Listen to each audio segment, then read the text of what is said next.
despite the mainstream media's attempts to spin Thunderbolts as some sort of great success, the same thing we were saying here on this channel for the months, about a month in the aftermath of its release at the box office, when people were trying to praise it and say it's actually a great start for Thunderbolts. It's not. It wasn't. And it was destined to be a failure and another money loser. Well, now that we're a month removed from all of that garbage, finally the media is coming around to the same realization. 10 reasons the Thunderbolts box office is so disappointing. And the reality is a bigger flop than Captain America Brave New World. It won't even hit $400 million at the global box office. It's on track for 380 to 390 million globally. That's where it's going to end up. And it's to the point where some people, quite frankly, want nothing to do with this movie. Even someone who is technically an executive producer. And that's Scarlett Johansson. Right. I saw this. She wanted her name removed from the credits. Yes. Scarlett Johansson wants nothing to do with Thunderbolts. Yeah. You can see here, Scarlett Johansson asked to have her executive producer credit removed from Thunderbolts because she wasn't involved.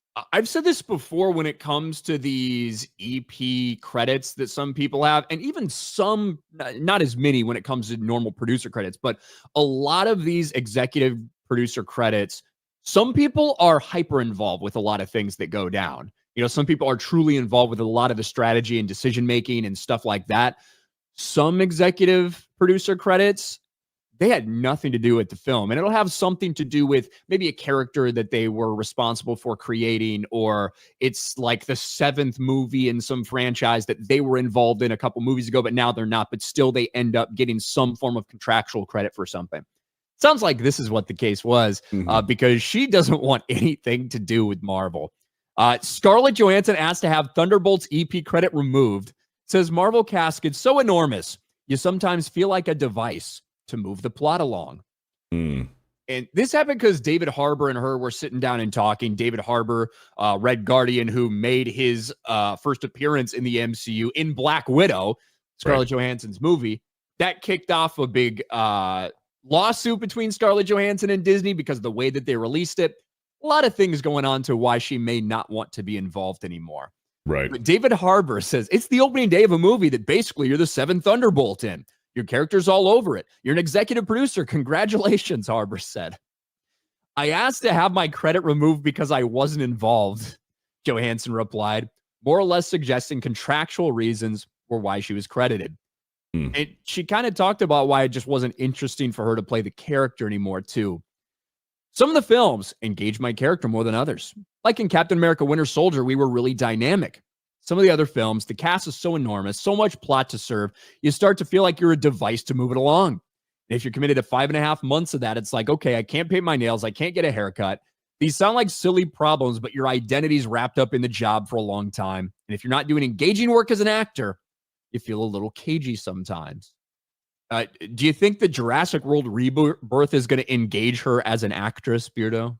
Yeah, man. So it begs the question, was she credited because she was still under contract with Disney? And then just as far as the story beats go with Endgame and, you know, having the Russo brothers kill her character off, even though she might have still been under contract with Disney, is that why she was credited? So, you know, they can, you know, chip away at her contract with Marvel and stuff.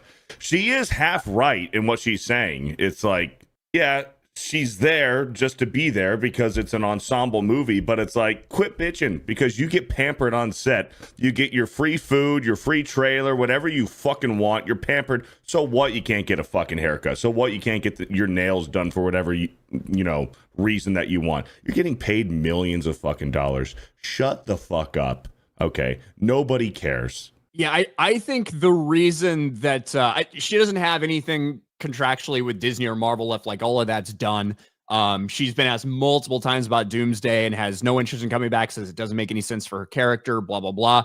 I do think that's a little bit different than Chris Evans claiming he's not coming back when he probably is. They just want to keep it a secret. Right. Again, they had a big fallout after Black Widow because she did one thing after Endgame, and that was the Black Widow kind of prequel movie, right? Before Endgame. And that was it. She was done. And then she sued them because of the way they released it. If you remember, that movie was released, it was coming out of COVID. Disney Plus had just launched, and they launched it on Disney Plus on the same day that they did at the box office. Right. And there was a big lawsuit because, hey, I have money that's tied up in the box office returns for this. You released it here. That negatively impacted what I could have potentially received because of that, all this shit. The reason she was credited, in my opinion, is because, one, her character is tied to the movie very much. Her character is tied to Yelena. Her character is tied to Red Guardian. She's referenced multiple times in the movie. Like, I think that's why she got this tacit EP thing, even though she had nothing to do with it and wasn't involved at all. But it is funny that even just her name being on there, she didn't want it. She didn't want her name associated with this fucking movie, despite spending so much of her time in the MCU and this character being important. And quite frankly, I wouldn't want anything to do with this either. It's another in a string of failures for Marvel. And despite the media trying to spin, even look at this article. Thunderbolts lost Marvel money, but there's a reason why this shouldn't make Disney panic. Right? Even forced to admit finally, after weeks of coping, that yes, it's a failure, but you shouldn't worry about it being a failure. I wouldn't want my name attached to this shit either, especially if I had nothing to do with it. And so far, there's only been 2 movies this year for Marvel. There's been Captain America and Thunderbolts, right? Yep. And the third one's going to be Fantastic Four. Fantastic Four. And it's very possible that Disney could have a third colossal failure this year for Fantastic Four, the way that it's looking. Because I do think, you have Superman, you got Fantastic Four, and you got Jurassic World releasing all damn near around each other. I think, and I'm curious to see what you think, I think Jurassic World is going to do better than all of them.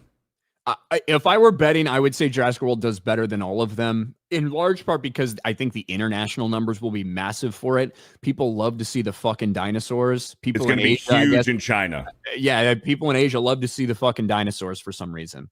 Now, Fantastic Four, I don't think we're going to see a Captain America Brave New World or Thunderbolts level of failure. I think the floor is much lower for a movie like that. But I wouldn't be surprised if it ends up around 650 million, something like that. And that would be if that was the case, it'd be a massive disappointment for them because the budget, because of the stakes, because of everything riding on it. And it's the last movie before Doomsday. Like, this is the lead up to Doomsday. There is one more project that releases before Fantastic Four that we're going to talk about in a little bit that some people, oh, that's right. Have forgotten about because it's easy to forget about, and that's Ironheart. Right. Yep. We'll talk about that a little later, though. But I wouldn't be surprised if it does the least of them. Wouldn't shock me at all. Of those big 3 that you mentioned. Fantastic Four does worse than Superman and Jurassic World. I think so, too. I think it'll go Jurassic World, Superman, and then Fantastic Four.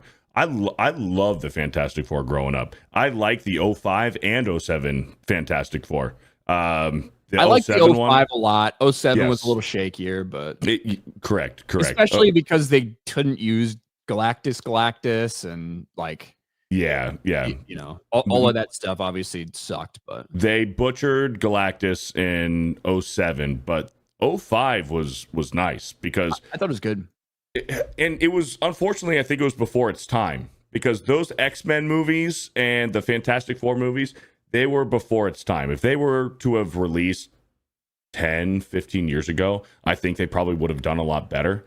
But those original Bryan Singer X-Men movies were phenomenal. I mean, what's the third one? Last Stand. That one was a little shaky. Yeah. X2 United is great, dude. If that released in 2014, that'd have made $1 billion. Yeah, it was before, it was part of the start of the comic book movie era. You know what I mean? And obviously, with the Sam Raimi Spider-Man, and during that time, Sam Raimi Spider-Man took the fuck off. Right. And then I think because of the success of those movies and the massive success of Spider-Man, I think that's when people are like, all right, let's really fucking double down on this shit. And then a few years after that, you end up seeing Nolan's Batman, pop up and stuff like that. So I do I agree with you. I like the early 2000s Fantastic Four movie, especially the first one. I don't know if Doom was done particularly well in either of them, which you need a strong Doom. We're going to have He was Robert a little Downey cucked. Jr. He was a little cucked for sure. Yeah. We're going to have Robert Downey Jr. as Doom. So we'll see how that goes. See how people embrace that or reject it. Yeah. Robert Downey Jr. is a great actor. I don't know how people are going to feel about him seeing him in that role after him being the hero for so long. You know what I mean? And if they're going to acknowledge it, like, are we going to see characters in Doomsday acknowledge that, holy shit, 100%. Dr. Doom looks like Tony Stark? Because I think that they will, but there's also been reports and rumors, and we've seen Robert Downey Jr. He posted that picture on Instagram of him reading the Jeremy Renner book, and he's in the muscle suit, but he's also got dots all over his face. And the early reports are that he's going to be disfigured, like his face is going to be like scarred and shit like that. And so that's real for Doom. You know what I mean? Right. Yeah. But you know, I think it's pretty on the nose that we're going to get the characters in the movie that are going to say, "Holy shit, this is fucking Tony Stark," but it's not. Yeah, we'll see what they do. We'll see what they do. But anyways, I said Scarlett Johansson hates the MCU now. She wants nothing to do with it.